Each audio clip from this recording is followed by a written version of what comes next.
তুমি এমন সাহস করলে অভিনব? আমায় না বলে কোথায় গেলে? অনন্যা, তুমি কোনোদিন খোঁজ নাওনি তোমার অকর্মা স্বামী কার সঙ্গে কথা বলে? চলো অভিনবের পর্দা ফাঁস করা যাক। আজই ওকে হাতে নাতে ধরব। এটা বলেই রাজ অনন্যার গাড়ি বের করলো আর সবাই মিলে অভিনবের ট্যাক্সিকে ফলো করতে শুরু করলো।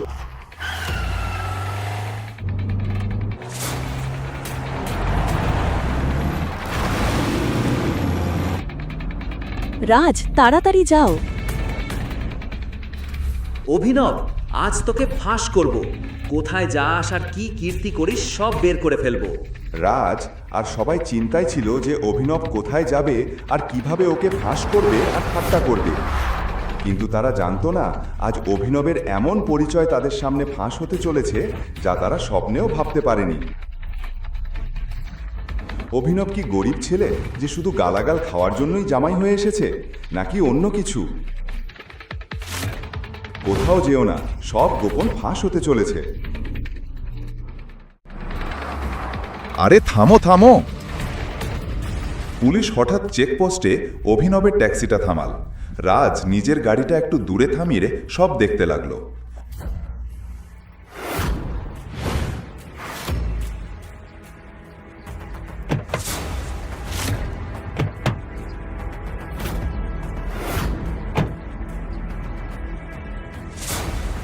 পুলিশ ইন্সপেক্টর অভিনবকে গাড়ি থেকে নামিয়ে চেকিং শুরু করলো। তল্লাশিতে অভিনবের কাছে একটা বন্দুক পাওয়া গেল। বন্দুক দেখে ইন্সপেক্টর বলল, এটা কি? এই বন্দুক কোথা থেকে এলো? লাইসেন্স কোথায়? অভিনবের কাছে বন্দুক? যে লোকটা নিজের চাকরের কাছ থেকেও গাল খায়, পুরনো গাড়িতে পেট্রোল ভরতে 500 টাকা ধার নেয়, ওর কাছে বন্দুক এলো কোথা থেকে? তবে কি আমি অভিনবের আসল সত্যটা জানিই না? বন্ধুরা, এই অভিনব একটা অপরাধী। এখন দেখো পুলিশ কিভাবে ওর কাছ থেকে সত্য বের করে। আমি শুধু কমিশনারের সামনে মুখ খুলব। তাই নাকি?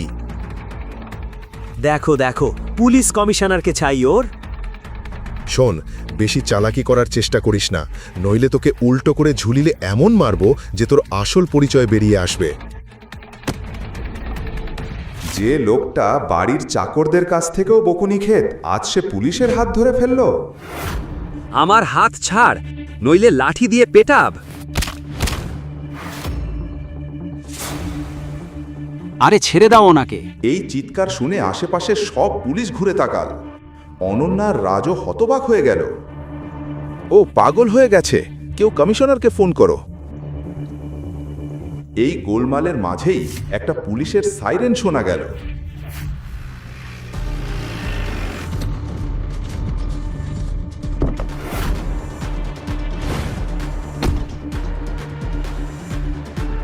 এ কি নাটক হচ্ছে এখানে? স্যার,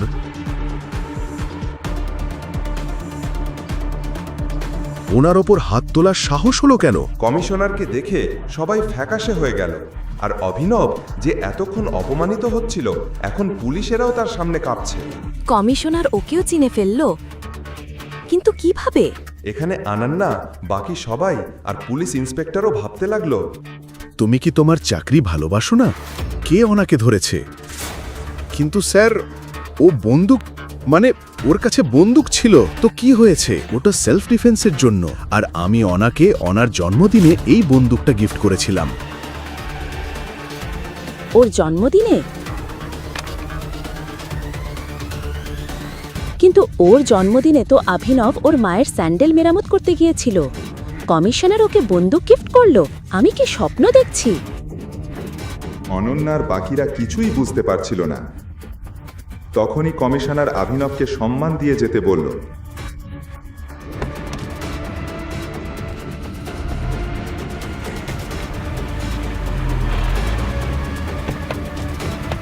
কিন্তু রাজ গাড়ি নিয়ে অভিনবের পিছু নিতেই পুলিশ ইন্সপেক্টর ওদের থামালো। এত তাড়াতাড়ি করে কোথায় যাচ্ছ? এই মেয়েগুলো কারা? সবাই নামো, এসো।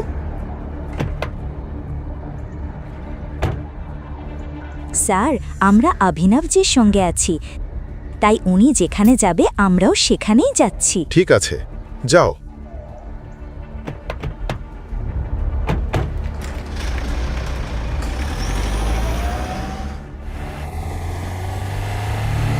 ওরা অভিনবের ট্যাক্সিকে ফলো করতে থাকলো।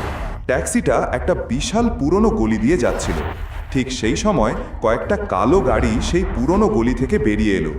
গাড়িটা অভিনবের ট্যাক্সির সামনে এসে সামনে চলতে লাগলো।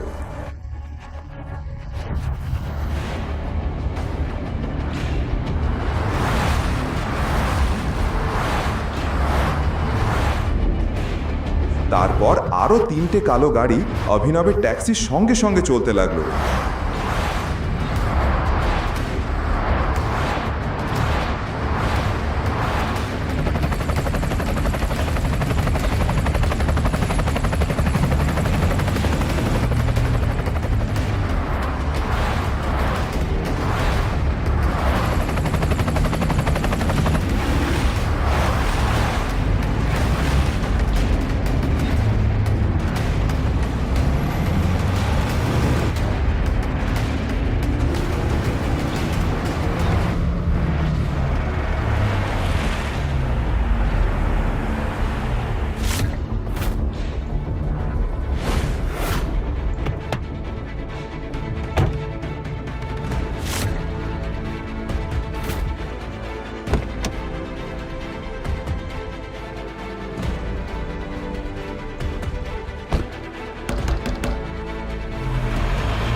ও মাই গড! অভিনবের দুবাইয়ের সঙ্গে কি সম্পর্ক? আরও দুবাই থেকে ফোন পাচ্ছিল কেন?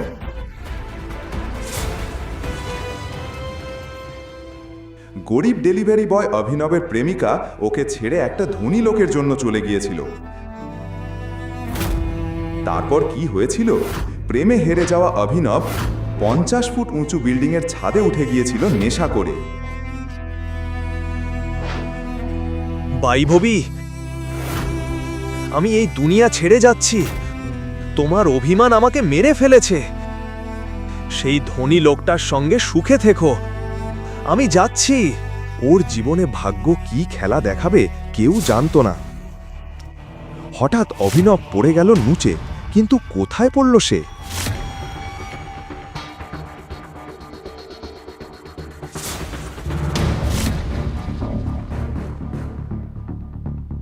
এটা কি? ও ঈশ্বর, আমি এখানে কিভাবে এলাম? হ্যাঁ, ছাদ থেকে পড়ে অভিনব পৌঁছে যায় শহরের সবচেয়ে সুন্দর ও ধনী মেয়ে আনান্যার বেডে, যে ওই সময় শান্তিতে ঘুমোয়েছিল। সে ঘুম থেকে উঠতেই জিজ্ঞেস করল, তুমি কে এবং আমার বেডে তুমি কি করছো? আমি জানি না কোথা থেকে এলাম। কিছুই বোঝা যাচ্ছে না। আমার মনে হচ্ছে আমি স্বপ্ন দেখছি। তোমার স্বপ্ন থেকে বেরিয়ে বলো তুমি কে? তুমি কি জানো আমি কে?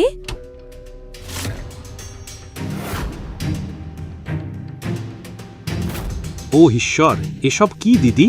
এই ভিখারিটা তোমার বেডরুমে কি করছে? ও, বুঝতে পেরেছি।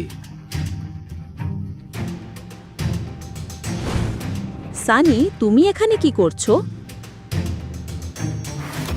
না না, প্রশ্নটা আমার করা উচিত দিদি। এই ছেঁড়া লোকটা তোমার বেডরুমে কি করছে?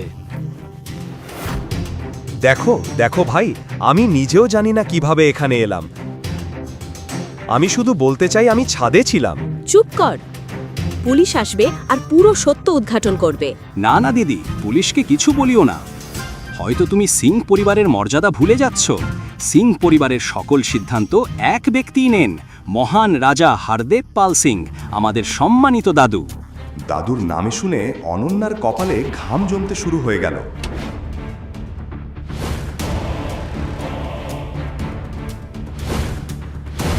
অনন্যা, হারদেব পাল সিং কেবল শহরের একজন পরিচিত ধনী মানুষ নন, তিনি ছিলেন বেশ রক্ষণশীল ও কঠোর মানুষ, পুরনো ব্যবস্থার চিন্তার অধিকারী। তিনি স্যুট পরা মানুষ, কিন্তু মানসিকতা ছিল 500 বছর পুরনো। অনায়াসে অনন্যা ভয়ে কাঁপতে লাগলো। দাদু ফিরে এলে কি হবে সে ভাবতে লাগলো। অনন্যা, বের হও। দাদুর উচ্চ কণ্ঠ শুনে অনন্যা হতবাক হয়ে দাঁড়িয়ে গেল। দাদু, সে বুঝতে পারল হয়তো দাদু সব জানতে পেরে গেছেন, কিন্তু কিভাবে? আর কতক্ষণ তুই এই ভিকরিটার সঙ্গে পড়ে থাকবি? উঠ, দাদু তোকে দেখার অপেক্ষায় আছেন।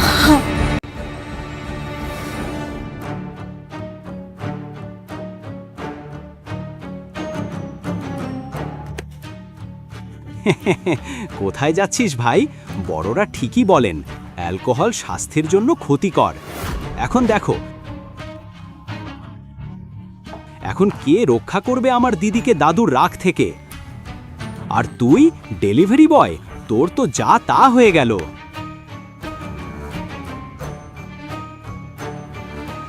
এটা শুনে অভিনব বুঝল সানি হয়তো সবকিছু করেছে। ছাদ থেকে পড়ে হয়তো অভিনব অচেতন হয়ে গিয়েছিল এবং সানি তাকে সেই অবস্থায় এখানে নিয়ে এসেছে। কিন্তু এখন অভিনবের মনের মধ্যে অন্য প্রশ্নগুলো ঘুরছিল। একজন ভাই তার বোনের সঙ্গে এমনটা করতে পারে? সে কি সত্যিই ওর ভাই? এই প্রশ্নগুলো অভিনবের মাথায় ঘুরে বেড়াচ্ছিল। এদিকে হারদেব পাল সিং একটি বড় সমস্যা বয়ে এনেছে। তোমার এত বড় সাহস, বিয়ের আগেই কোনো ছেলের সাথে সম্পর্ক রাখো? তোমাকে আমি আমার নাতনি বলতে লজ্জা পাই। দাদু, বিশ্বাস করুন, আমি জানি না এই ছেলেটাকে। মিথ্যা বলো না,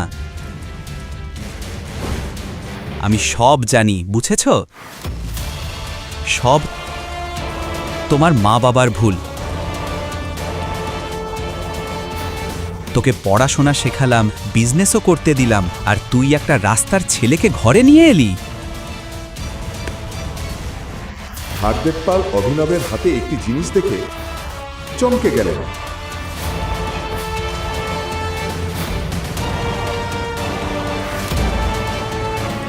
তোমার লজ্জা হওয়া উচিত। তুমি নিজে দাদু হয়ে নিজের নাতনির উপর হাত তুলছো। তাকে এভাবে অপমান করা, তুমি ঠিক আছো? এই কি ন্যায়? হঠাৎ পুরো ঘর নিশ্চুপ হয়ে গেল। কেউ আগে হারদেবের সঙ্গে এভাবে কথা বলেনি। এখানে একটা সাধারণ ডেলিভারি বয় শহরের একজন নামকরা মানুষের সাথে তর্ক করছে। তুই নীচ মানুষ, কি সাহসে আমার দাদুর মুখের ওপর কথা বলিস? তোকে গুলি করে মারব। সানি, ওকে ছেড়ে দাও। সানি বুঝল না কেন তার দাদা এভাবে বলছেন, কিন্তু তার কোনো উপায় ছিল না। তাকে দাদুর কথা মানতে হলো। হারদেব পাল অভিনবকে ওপরে থেকে নিচে পর্যন্ত দেখে অনন্যাকে বললেন, অনন্যা, ওই ছেলেটার নাম যাই হোক, তোকে তাকে বিয়ে করতেই হবে। না দাদা, আমি কিভাবে তার সাথে বিয়ে করব? আমি তোর নামও জানি না। ও মেয়ে, এমন নির্দোষ অভিনয় করো না। তুমি হারদেব সিং এর বিধি জানো না? নিঃশব্দে বিয়ে করো, আর তা আজই। না দাদা, আমি এই দরিদ্রটাকে বিয়ে করব না। আমি বিয়ে করব না। ঠিক আছে সানি, তোমার বোনকে ফার্ম হাউসে নিয়ে যাও, জানতো মাটিতে পুঁতে দাও। এটা শুনে অনন্যা সিং উঠে দাঁড়ালো। সে জানতো হারদেব যা বলছে তা সে বাস্তবেই করাতে পারে, কারণ এর আগেও যে কেউ সিং পরিবারের নিয়মের বিরুদ্ধে গিয়েছে তাদেরও এই এক পরিণতি হয়। অনন্যা এখন দাদুর সম্মুখে অপ্রতিরোধ্য। অভিনব জানতো যদি সে অনন্যাকে বিয়ে না করে, এক নির্দোষ মেয়ে তার জন্য প্রাণ হারাবে। তারপর আর কি, 1 ঘন্টার মধ্যেই ওই একই হলে অনন্যা ও অভিনব বিয়ে হয়ে গেল। তাদের বিয়ের প্রথম রাতে অনন্যার মাথায় কেবল একটি চিন্তা ছিল। তোমার নাম কি? অভিনব, কিন্তু আমার বাবার আদর করে ডাকেন। সে যাই হোক না কেন, আমার জানার দরকার নেই। আর একটি কথা ভালো করে শোনো, এই বিয়ে বিয়ে নয়, এটা জবরদস্তি। আমরা হয়তো স্বামী স্ত্রী, কিন্তু এই ঘরে আমাদের সম্পর্ক দুজন অপরিচিতদের মতোই। অভিনব জানতো যে রাজবাড়ির রানী অনন্যার সাথে একজন ডেলিভারি বয়ের কী বা সম্পর্ক থাকতে পারে, কিন্তু সে এটা জানতো না যে ঈশ্বর যদি তাদের মিলিয়ে দিয়ে থাকেন তাহলে তার পেছনে নিশ্চয়ই কোনো কারণ আছে। আজ আমার বন্ধু আকরামের জন্মদিনের পার্টি, আর অনন্যা তুমি আমাদের নতুন জামাইকে সঙ্গে নিয়ে যাবে। অনন্যা পার্টিতে যেতে চাইছিল না, কিন্তু দাদুর আদেশ অমান্য করা তার পক্ষে সম্ভব ছিল না। অনন্যার সাথে অভিনবকে যেতে বাধ্য করা হলো, কিন্তু সেখানে গিয়ে সে এমন একজনের মুখোমুখি হলো যা তাকে একেবারে অবাক করে দিল। বৈভবী, তুমি এখানে? হ্যাঁ, অভিনবের সামনে দাঁড়িয়ে ছিল তার প্রাক্তন প্রেমিকা বৈভবী, যার থেকে অভিনব ভালোবাসায় বিশ্বাসঘাতকতা পেয়ে ছাদে উঠেছিল। কিছুদিন আগেই শহরের নামকরা ধনী দেবান তার প্রেমে পড়ে যায়, আর বৈভবী অভিনবের সাথে সম্পর্ক ভেঙে দেয়। দেবান দেখল অভিনব বৈভবীর সাথে কথা বলছে, তাকে দেখেই বলল, বেবি, এই হতচ্ছাড়াটা কে? এ তো সেই ডেলিভারি বয়টা না, যে তোমার জন্য ছাদ থেকে ঝাঁপ দিয়েছিল? হ্যাঁ বেবি, এ তো সেই আজকের দেবদাস। মনে হয় ডেলিভারি দিতে এখানে এসেছে, তাই না? এদিকে সানি সেখানে এসে পৌঁছাল যে আগে থেকেই পার্টিতে ছিল। কি খবর জামাই বাবু? এখানে পিৎজা ডেলিভারি করতে এসেছো নাকি? জামাই বাবু, তোমাকে দেখে তো গরিব ঘরের ছেলে মনে হয়, কিন্তু এতটা গরিব যে ডেলিভারি বয় হয়ে গেছো। ছি ছি ছি জামাই বাবু। সানি, তুমি এই ছেলেকে জামাইবাবু কেন বলছো? কি বলছো এসব? হ্যাঁ, আমি এটাই বলতে চাইছি যে আমার বোনের বিয়ে এই ছেলেটার সাথেই হয়েছে। ও আমার বোনের স্বামী, ও আমার বোনের আদরের মিষ্টি ভালোবাসার স্বামী। এই কথা শুনে পার্টির সবাই চমকে গেল, কিন্তু সবচেয়ে বেশি অবাক হলো অন্যান্যার প্রাক্তন প্রেমিক চিরাগ। না অনন্যা, তুমি এটা করতে পারো না। আমি এত বড় লোক, আর তুমি কি না এই ভিখারিটাকে বিয়ে করলে? তোমার এমন কি হলো যে তুমি এই ভিখারিটাকে বিয়ে করলে? দাঁড়াও চিরাগ, আমিই বলছি আমার আদরের বোন কেন ওকে বিয়ে করেছে। এরপর সানি নাটকীয়ভাবে সেখানে উপস্থিত সবার সামনে সেই অদ্ভুত বিয়ের গল্পটা বলতে শুরু করলো। কিভাবে অভিনবকে অনন্যার বিছানায় পাওয়া গিয়েছিল, কিভাবে দাদু তাদের বিয়ের আদেশ দিয়েছিলেন। সব শুনে সবাই চুপ হয়ে গেল, সবাই চলে যাচ্ছিল। অনন্যার চোখে জল এসে গেল, সে কাঁদতে কাঁদতে দৌড়ে সেখান থেকে চলে গেল। অভিনব অনন্যার পেছন পেছন বেরোতে যাচ্ছিল, কিন্তু সানি তাকে আটকে দিল। সে অভিনবের হাত ধরল। আরে জামাই বাবু, কোথায় যাচ্ছ? তুমি তো আমাদের গর্ব। এসো এসো জামাই বাবু, তোমার জন্য এই চেয়ারটা বিশেষভাবে বানানো হয়েছে। এই বলে সানি অভিনবকে সুন্দর কিন্তু বিপজ্জনক দেখতে একটা চেয়ারে বসার জন্য ইশারা করল। আরে সানি, পাগল নাকি? ও এই চেয়ারে বসতে পারে না। তুই তো জানিস এটা কার চেয়ার, তাই না? তুই চুপ কর দেবান। আমার জামাই বাবুকে কিভাবে সম্মান জানাতে হয় সেটা আমি জানি। হ্যাঁ, ও যেই হোক না কেন আমাদের বন্ধু সানির জামাইবাবু, তো ওকে তো সম্মান দেখাতেই হবে, তাই না? অবশ্যই দেখাতে হবে, কেন দেখাবো না? চিরাগের কথা শুনে দেবান ব্যাপারটা বুঝলো। সানি মনে মনে অভিনবকে শেষ করে দেওয়ার ফোন দিয়ে আটলো। এবার এই ডেলিভারি বয়টা নিজের আসল জায়গাটা বুঝতে পারবে। এসো, তোমাকে তোমার হট সিটে বসাই। এটা তোমার জন্যই বানানো। এবার বসো। আরে জামাইবাবু, দয়া করে বসো। অভিনব চেয়ারে বসার সাথে সাথেই খুব জোরে একটা অ্যালার্ম বাজতে শুরু করলো।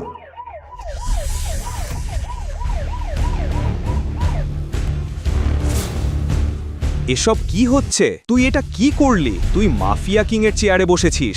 তুই তো এবার শেষ। ওই বিশেষ চেয়ারটা ছিল মাফিয়া কিং গ্যাংয়ের লিডার আকরামের, আর ওই চেয়ারে আকরাম ছাড়া অন্য কারোর বসার অনুমতি ছিল না। কোন মায়ের বেটার এত সাহস